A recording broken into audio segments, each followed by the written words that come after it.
September 1835. Her Majesty's ship Beagle arrived at the Galapagos Archipelago, 500 miles west of South America. The voyage was in its third year. The principal objective was to survey South American shorelines and islands. But incidentally, the ship carried a young scientist to report on the natural history of visited lands. He was Charles Darwin. Darwin studied landforms. He observed and classified species of plants and animals. These observations were later to become a basis for his theory about the origins of species, a work that not only was to dwarf the original purposes of the voyage, but that was to have a profound effect on nearly every field of human knowledge. But as he studied the Galapagos, young Darwin had little intention of proposing revolutionary theories. Unlike some other scientists of his time, he had not yet questioned a widely held belief that every species of life had sprung forth on Earth at one moment. He was a scientist, examining nature.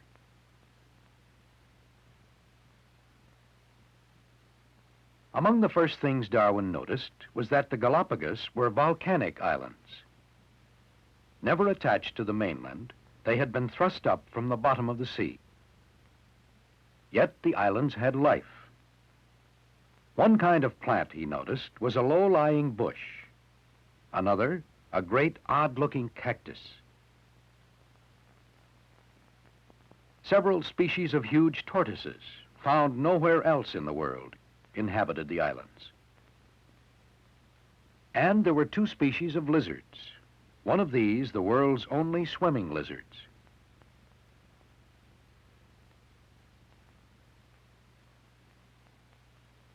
Young Darwin studied birds of the islands, particularly numerous finches, which he classified into 13 separate species. But Darwin saw more than separate groups of plants and animals. He observed patterns in the distribution of life. He noticed, for example, that on the islands there were far fewer living things than on the mainland. He noticed some unusual species, yet they all seemed more or less related to those on the mainland. What astonished Darwin was that each island had several unique animal and plant species, absent from other islands in the archipelago. He had never dreamed that islands so close together and so similar would have such different forms of life. Was it possible that all species had not sprung into being at one time? Was it possible that these individuals' ancestors had been carried to the islands from the mainland, and that in isolation they came to differ from mainland species? And was it possible that a single species could somehow, over many generations, give rise to a number of different species, basically alike, but somewhat different from one another? These were some of the questions Darwin may have pondered over as he returned to England aboard the Beagle. In England, he noted the existence of many breeds of sheep and cattle. It was well known to breeders that new varieties were being produced.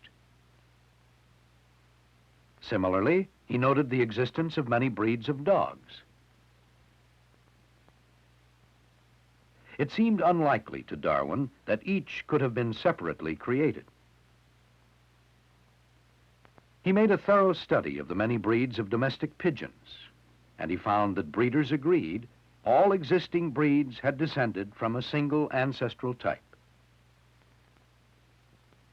Observing many more living species and collecting much more of this sort of evidence, Charles Darwin came to agree with the belief of several other scientists of his time. The many varieties of living things in the world have not been here from the beginning of time. They have descended from a lesser number of common ancestors. Perhaps the remains of some of these ancestors are still on Earth. Perhaps some are represented by fossils, constantly being unearthed. And perhaps many species on the Galapagos are descended from a few mainland individuals that happened to be carried across the sea to the islands. But this was only speculation. Evidence was required, and Darwin tried to supply it. He placed seeds in salt water. He cooled it to the temperature of the sea. After several weeks, the seeds were planted, and in time they grew. So some plant life might have been carried to the Galapagos by the sea. Darwin held a duck's feet in water where freshwater shellfish were hatching, and he observed shellfish clinging to the bird's body. In this way, some small animals might have been carried to the Galapagos by flying birds. But could a few individuals, arrived on isolated islands, give rise to a number of different species? Darwin believed they could, and as evidence, he cited the many species of finches he had found. On these islands, nearly devoid of other species of small birds, there were finches that fed close to the ground, and finches that fed in tall cactus plants or trees. There were finches that, like all other finches in the world, ate seeds. But remarkably, here there were also finches that ate insects, and finches that ate both seeds and insects. Colorings of the many species varied according to habitat. Bills varied according to diet. Yet all the birds were finches, and it seemed fantastic to believe that each type could have been separately created. It seemed more logical to believe that centuries before, the only birds that reached these isolated islands were a few finches. Assuming that these finches lived and reproduced, it seemed logical to Darwin that their many descendants would compete for nesting space and food. Perhaps during this struggle for existence, an accident of heredity made it possible for a particular bird to feed in a different place or to eat a different food. For such an individual, competition would be lessened. The individual would mate and reproduce, resulting in more birds able to take advantage of the new conditions. And in time, the descendants of these might come to be a new species. The reason for survival would simply be fitness, and Darwin called survival of the fit natural selection. He proposed that natural selection had occurred in the origins of all species, and his belief has persisted to the present day. Modern scientists revisiting the Galapagos seldom fail to be impressed by the accuracy of Darwin's observations and the soundness of his conclusions. They explore the islands more intensively than Darwin did, and they describe their observations in terms Darwin might have found strange but fitting. As they see it, the material of natural selection is any population of organisms of the same species. Within a population, any inheritable change that occurs is a mutation. The first swimming lizard was probably the result of one or more mutations.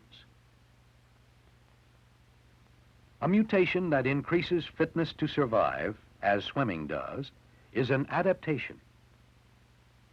And the phenomenon of several new species arising from one ancestral species is known as adaptive radiation. In the language of biology, a particular combination of food, shelter, and other living conditions is a niche. If a niche exists, chances are good that after centuries of mutation, adaptation, and adaptive radiation, some population will happen to fill it. Thus, the islands have a species of finch that fills the niche warblers occupy on the mainland. These finches eat foods ordinarily chosen by warblers, and they resemble warblers in structure, plumage, and song. Another sort of finch, one that escaped Darwin's notice, fills the insect-eating niche woodpeckers occupy on the mainland. Lacking a long bill, this so-called tool-using finch uses cactus needles to extract insects from crevices in trees.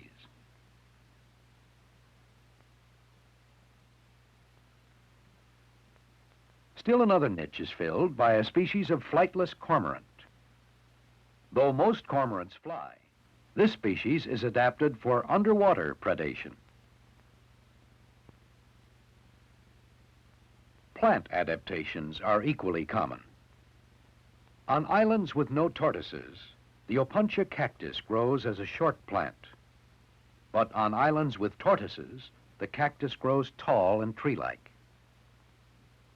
Perhaps the tree-like form was a mutation that by chance kept tortoises from eating the plant. We cannot say with absolute certainty, but certainty often is not the material of science. Instead, scientists of today, like Darwin, rely upon a huge growing store of evidence gathered through observation and experimentation. The evidence indicates in countless cases that living things on Earth have a common ancestry. It indicates that living species have originated and will continue to originate through natural selection.